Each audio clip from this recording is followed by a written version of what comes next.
warahmatullahi wabarakatuh. Perkenalkan, nama saya Abdul Tony Abdul Tatu. Perkenalkan, nama saya Faizal Fatul Mukhairah, nomor absen 5. Dan perkenalkan, nama saya Halusari Rismanini Fadila, absen 10. Di sini kami akan menampilkan video pembelajaran peran ulama-ulama penyebar Islam di Indonesia versi Sunan Gresik.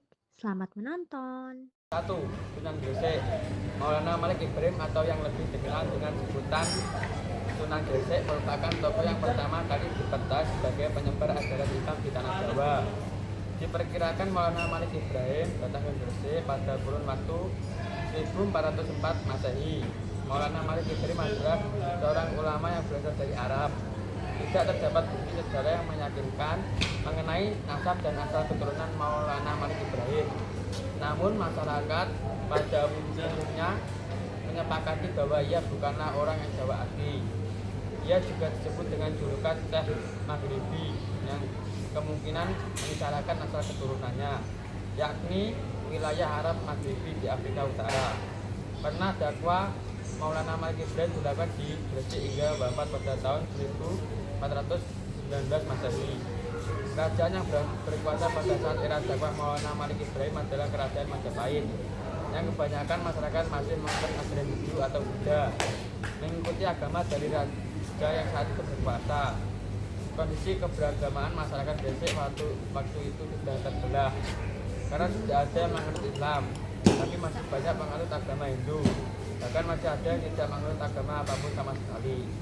Namun sifat ramah dan penuh kedamaian yang dimiliki oleh Maulana Malik Ibrahim tidak hanya pada umat Islam saja, tapi juga pada penganut Hindu dan Buddha, membuat dirinya dikenal sebagai tokoh yang dikagumi dan dihormati.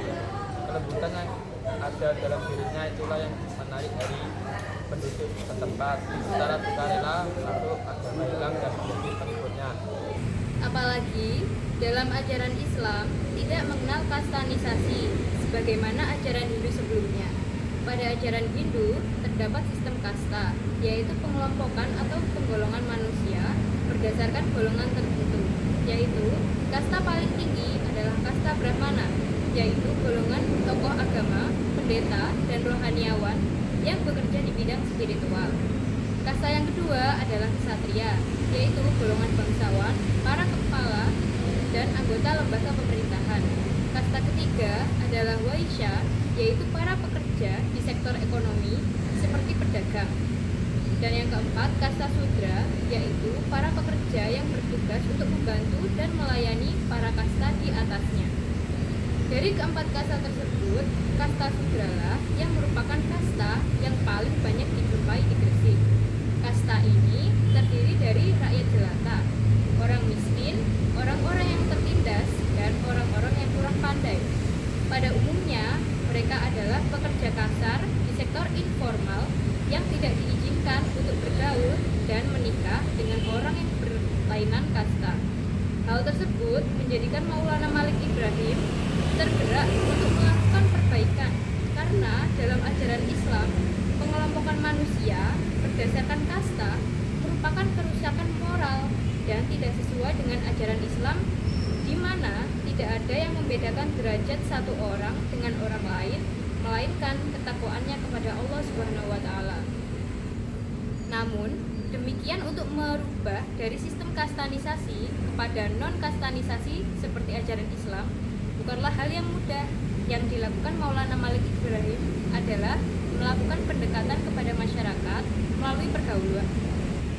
Ia selalu membiasakan budi bahasa yang ramah dan santun dan tidak menunjukkan pertentangan dan perlawanan kepada ajaran dan kepercayaan ibunya.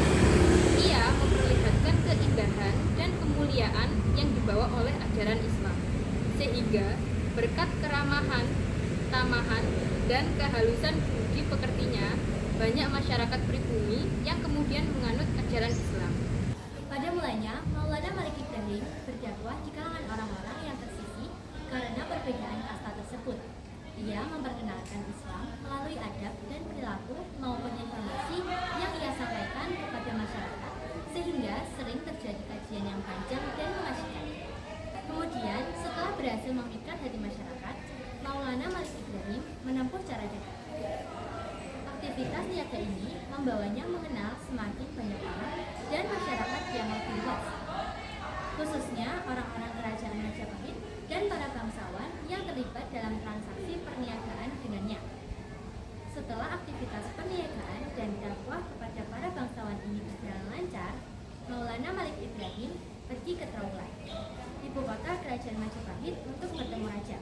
Meskipun raja tidak berkenan masuk Islam, namun kehadirannya disambut baik, bahkan ia diberikan sebidang tanah di pinggiran Gresik. Wilayah tersebut saat ini dikenal dengan nama Desa Gapura.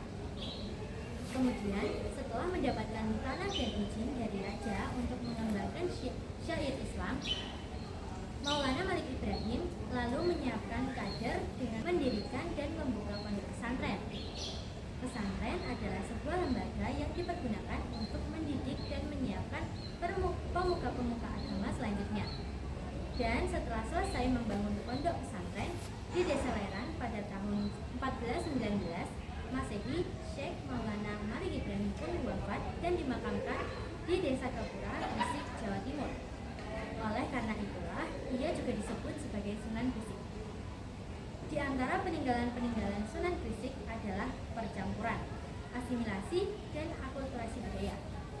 Hal tersebut menunjukkan bahwa Islam adalah agama yang fleksibel, tidak kaku, dan tidak mengandung unsur paksaan dengan pemeluknya. Dan seharusnya metode dakwah seperti inilah yang dianut oleh para pendakwah kontemporer saat ini. Dalam menghadapi adat istiadat, tradisi, kepercayaan, aliran, dan kelompok-kelompok yang berbeda zaman, hendaklah yang dikedepankan adalah sifat humanis, ramah, damai, dan menebar kemuliaan, sehingga Islam dapat diterima sebagai sebuah agama dengan pesan damai, bukan sebaliknya Islam dipandang sebagai kelompok ekstrim dan radikal karena sikapnya terhadap umat dan golongan lain yang sekiranya berbeda. Assalamualaikum. Seperti ajaran Islam bukanlah hal yang mudah yang dilakukan Maulid.